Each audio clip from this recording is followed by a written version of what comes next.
तुम्हारी नीयत जितनी ज़्यादा सभी के लिए अच्छी है, सभी से तुम्हें प्रेम है ना, ये दर्शाता है कि सभी को तुम पर विश्वास है।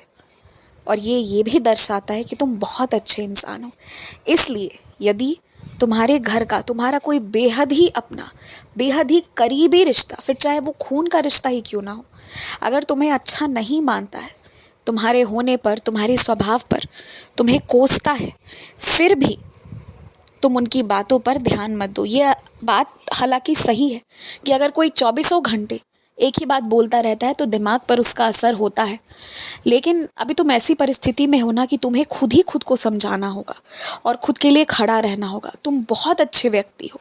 अगर नहीं होते ना तो वो लोग तुम्हारे पास नहीं आते। देखो सबके कितने प्रिय प्रिय लोग हैं, मित्रगण हैं, कौन कौन है, कितने सारे लोग हैं।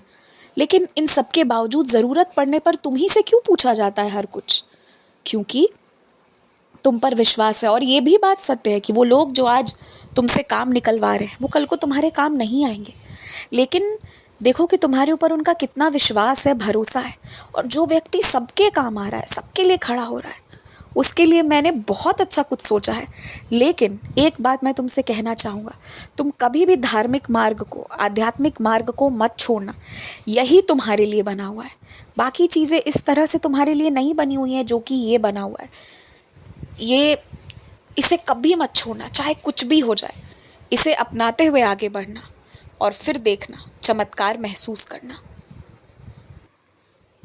घर के बाहर अगर बहुत सारे चप्पल बिखेर कर रखे हो ना, तो अगले बार जिसे भी तुम साफ सफाई के लिए लाओगे, उसे अपना घर का दरवाज़ा साफ करवाना, साफ से अच्छे से रखना।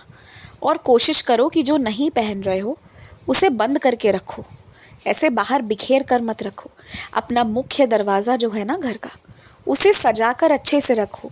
ऐसा नहीं है कि ये माँ लक्ष्मी के आने के लिए या किसी और चीज़ के लिए, वो सब तो बाद की बात है। मुख्य कारण ये है कि तुम वहाँ रहते हो। जब भी तुम बाहर से कहीं आओ तो घर ऐसा जगह है जहाँ शांति, सुख, खुशी इंसान को चाहिए होता है। आते ही थकान मिट जाए, ये चाहिए होता है। और आते ही दरवाजे पर ही तुम्हें बिखरी हुई चीज़ें दिखेंगी ना, तो तुम्हारे मन में चिड़चिड़ापन बढ़ेगा। ये सारी चीज़ें तुम्हें समझ नहीं आती हैं स्पष्ट रूप से, लेकिन असर होता है। इन छोटी छोटी चीज़ों का बहुत बड़ा असर होता है। इसलिए ध्यान रखा करो और कोशिश करो ना कि जहाँ हॉल है बाहर, जब भी कोई अतिथि आता है उसे तुम वहाँ बैठाते हो, उस जगह को 24 घंटे साफ रखने का प्रयत्न करो। उस जगह को कभी गंदा मत रखो। वो जितना साफ रहेगा उतना अच्छा है। क्योंकि तुम भी जब आओगे तो आते ही तुम भी तो उसी जगह को पहले देखोगे ना, तो वो साफ सुथरा सुंदर हो, ये ज़रूरी है। कोई ज़रूरी नहीं है कि सुंदर बनाने के लिए बहुत खर्च किए गए हो, बहुत सारे चित्रकारी की गई हो, बहुत सारी पेंटिंग्स लगाई गई हो। ये सारी चीज़ें ज़रूरी नहीं है। क्योंकि मुझे पता है तुम आजकल कई सारे चित्रों को, कई सारे पेंटर के दुकान पर जा रहे हो, देख रहे हो घर के लिए क्या ले जाऊं, क्या करूं। ये सब करना ज़रूरी भी नहीं है। दीवार खाली भी हो तो भी चलेगा, मगर साफ़ होनी चाहिए। साफ़ सफाई पर ध्यान दो। कुल मिलाकर मैं ये कहना चाहता हूँ, क्योंकि साफ़ सफाई रहती है तो तुम अंदर से खुश रहते हो। ये तुम्हारी प्रवृत्ति है, ये तुम्हारा स्वभाव है। अपने स्वभाव को पहचानो और अपने स्वभाव के अनुसार कर्म करो। अपने आप को खुश रखोगे तभी अपने परिवार वालों को भी खुश रख पाओगे।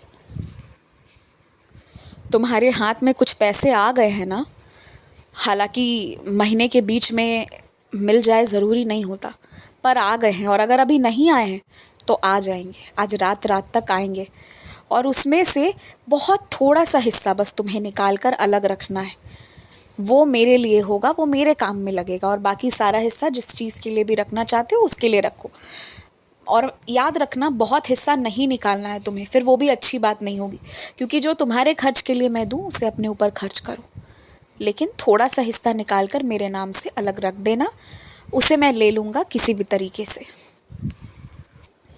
जितनी चादर हो उतना ही पाँव पसारना, किसी के कहने पर मत जाना। खुश रहो।